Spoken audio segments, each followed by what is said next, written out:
Great to speak to you. What an incredible time it is. A really nervy 48 hours at the moment as we try and pick out what's going to happen next when it comes to the heavyweights. What do you think is going to happen? Will AJ agree to step aside? These talks probably going underway whilst we're having this conversation. Absolutely. Look, there's 3 fights in the heavyweight division that could potentially happen at the moment, involving 4 protagonists. We may get a purse bid victory or resolution on Wednesday evening, high noon at the OK Corral in Mexico City, isn't it, with the WBC over the WBC heavyweight championship between Tyson Fury and Dillian Whyte. On still an 80-20 purse split ordered, but there are talks going behind the scenes. It's the 3rd time it's been rescheduled. I'm told it won't be rescheduled again, so that will create some kind of resolution and some kind of answer. There is the possibility of Anthony Joshua stepping aside for a huge sum of money in the region of £15 million for Tyson Fury to fight Alexander Usyk for all the heavyweight belts. And remember, an undisputed always trumps a mandatory in boxing where titles are concerned. Or Anthony Joshua goes ahead and does exercise his rematch clause with Alexander Usyk for the WBO, IBF and WBA belts. But you know, the funny thing is, when he responded to the story that I wrote on Monday in the Daily Telegraph that went out Sunday night, which caused a bit of a kerfuffle yesterday, he said, I haven't seen the contract. He said, I haven't signed it. But not once in that response, that video response, did he say, I am definitely fighting Alexander Usyk next, and I am definitely exercising the rematch clause. He didn't say it, nor indeed has he announced his training team.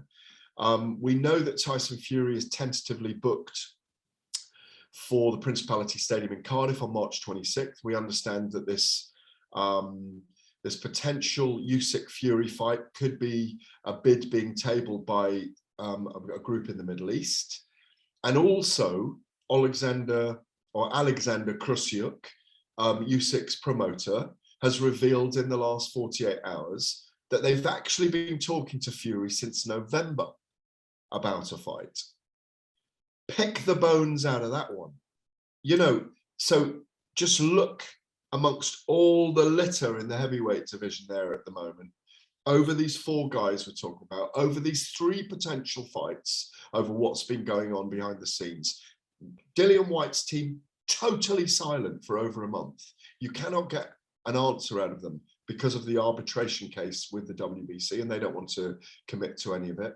Mauricio Suleiman, the president of the WBC, not wanting to talk about it. So that's where we're at. And tomorrow night, hopefully, and boxing's got a good record in procrastinating over all these things, so we may get an answer, and we may know in late March and into April, maybe even into early May, where we're headed for the 2 big heavyweight fights that we're all waiting to hear announced officially. We spoke about Anthony Joshua's training situation. Are you any clearer on what he's doing next? Because there has been a lot of speculation, but as you know, Gareth, there's been so much secrecy about what he's doing behind the scenes right now, and we're awaiting this confirmation on what team he's put together. Yeah, we don't know. I've reached out to his management team. They say there are no answers at the moment. For me, I may be wrong on this when it plays out in the next few days, but for me, if he was about to fight in the near future, I think we'd know who the team was already. So maybe he is considering spending a period of time with this team and coming back in the summer and fighting in the summer. Nothing wrong with that. You speak to the old sages like Colin Hart in the sport for 50 years, one of my mentors, 20 years longer in the sport than I've been. And, he'll tell you about, that this is a sensible move for Anthony Joshua to take his time, work long and hard with a new team, work out a new strategy, look at himself, and take his time to come back. There's no rush. He's not an old man, and he's not an old man in boxing terms. And there's lots he can still learn. We know he's been a work in progress for a long time. And as I say, I see the non-announcement of a training team, the non-announcement of the return fight with Alexander Usyk as a sign that they really are thinking about delaying his return and maybe stepping aside, which is a great business move, in order for him to regather himself properly. I wanted to take you back to that fight against Andy Ruiz Jr., which is 2.5 years ago now, pretty much. It was incredible where the time's gone since then. But in the time that we've all had to reflect since then, what do you think went wrong and what led to what we saw at Madison Square Garden? I don't think he looked right in the build-up that week. I think he obviously, you know, he was supposed to be facing big baby Jarrell Miller. The opponent was changed very late. He took a look at a much shorter Billy Bunter physique opponent. You know, he looked as round as he did tall. And, you know, Andy Ruiz hadn't really given anyone any serious issues. He went 12 rounds with Joseph Parker and hadn't looked amazing. You know, Bob Arum had said that he'd never punched a hole in a paper bag before that fight. And I think Joshua thought he'd finished him early and he took his eye off the ball in that fight and he got caught. And Ruiz, who's got fast hands, took his opportunity that night. For him, it was the lottery ticket fight, you know, and he's a tough kid who's been fighting people bigger than himself for a long time and knew how to handle himself, and he was quite experienced. What went wrong? Joshua was out on his feet. I don't think he showed real quit in himself. You know, I watched it back and he was really kind of trying to find, it was an incredibly exciting fight. It took all our adrenaline away. The adrenaline dump was incredible.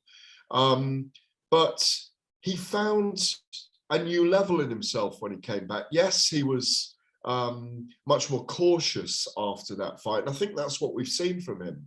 You know, he suffered a first defeat in a very humiliating way against an opponent nobody expected to beat him. And I think it affected him. And I think it still affected him. I think it affected him in the Usyk fight. And I think Eric Knight and Joshua is an absolute killer in the ring. An amazing finisher. He's an extraordinary athlete. He leaves no stone unturned. He trains incredibly hard. What he's achieved is extraordinary. What he achieved in the amateurs was extraordinary, to win the Olympic super heavyweight gold after, you know, just over 30 fights. So I just think he's an extraordinary success story. But in this sport, when your every move is meticulously documented and every time you blow your nose, it's a story. I think he's come under a lot of scrutiny, and I think he's questioning himself at the moment. I think he's been questioning himself since September, felt anger about his own performance. We've seen that at points when he's done interviews, expressing, you know, the fact that he wanted to outbox the boxer. George Foreman said it best: decide what you want to be and be it. And he's a big, bruising, aggressive heavyweight, and that's what he needs to be. You know, yes, of course, he's finessing his style and all those things, but go in there and hit people with your heavy hands, challenge them, push them back on the ropes, be aggressive, use a big booming jab, but let your hands go. Where are the combinations coming at the moment? There aren't combinations. We didn't see combinations against Usyk. That's what we need to see from Anthony Joshua. People will love him and respect him, as they do already. They'll love him and respect him if he goes out on his shield. That's the way I think he should do it. And very final question. We know what went wrong against Alexander Usyk in September, but why did it go wrong? What were the reasons behind the performance we saw? Because I think it's fair enough. We understand when fighters lose fights, but it's the way you lose fights. And the way that AJ lost that fight, I think, left a bitter taste for fans. Yeah, I think he allowed Alexander Usyk to outbox him. And he shouldn't have boxed him. He should have put pressure on him, should have walked him down, should have pushed him into the corners, leaned on him, tied him up, tried to hit him hard when there were more opportunities. And I think he looked gun shy against him, because he was popped early on by punches and angles he didn't see coming, and he let Usyk develop a rhythm in the fight. You know, instead of pushing out the jab, and they were both exhausted by the end of the fight. And Anthony Joshua looked in trouble at the end of it. But I think go in there fresh, be aggressive early, and go after Usyk. And let him know that you were the guy that he took the belts off. You were the champion, not him, and that you're the one that's done this in the division. I think he can take a leaf out of what Derek Chisora did in the first few rounds against Alexander Usyk and really bully him, make him move around the ring, make him, don't let him settle, push him away, push him round, chase him into the corners, let your hands go. And I think that works for him. I don't think he should sit there behind his jab. I really don't. I think that was a mistake the first time. He thought he could outbox Usyk, and he was wrong. So was his team.